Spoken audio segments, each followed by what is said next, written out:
The original Shogun was a rare phenomenon.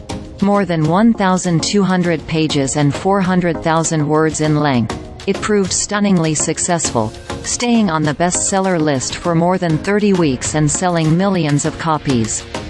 The 1975 novel presented a fictionalized account of a real event: the arrival of an English pilot, William Adams, to Japan in 1600.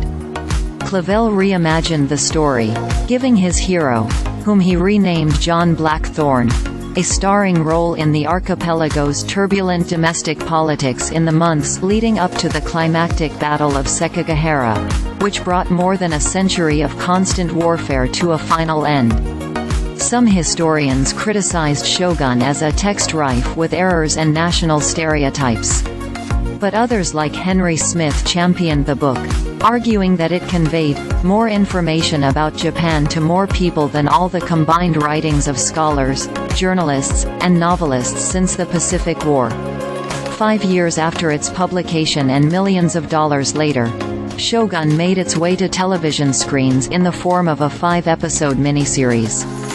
It, too, was a huge hit, captivating a massive audience estimated at more than 120 million people.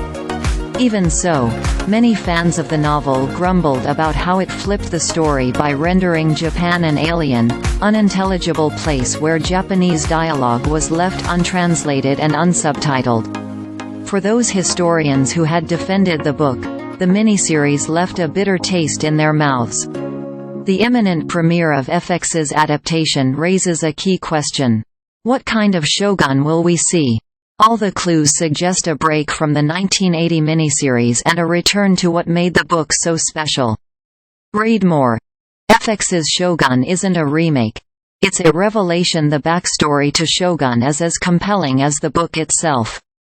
It starts in 1942 when Japanese forces captured Clavell, a young officer in the Royal Artillery. He ended up in Changi, the infamous Japanese prisoner of war camp in Singapore. Changi became the formative experience of Clavell's life. It was, he explained, my university instead of my prison. It left a deep imprint. For years, Clavell carried a can of sardines with him while fighting an impulse to rummage through trash for food.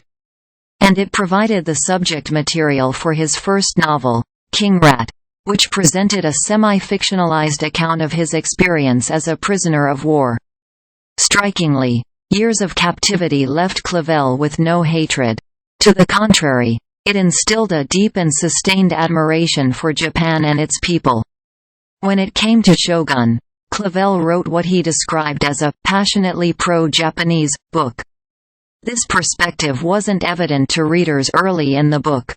In fact, the novel started with a highly negative depiction that showed the samurai whom Blackthorne initially encountered as brutal and unfeeling warriors who relished torture and delighted in suffering.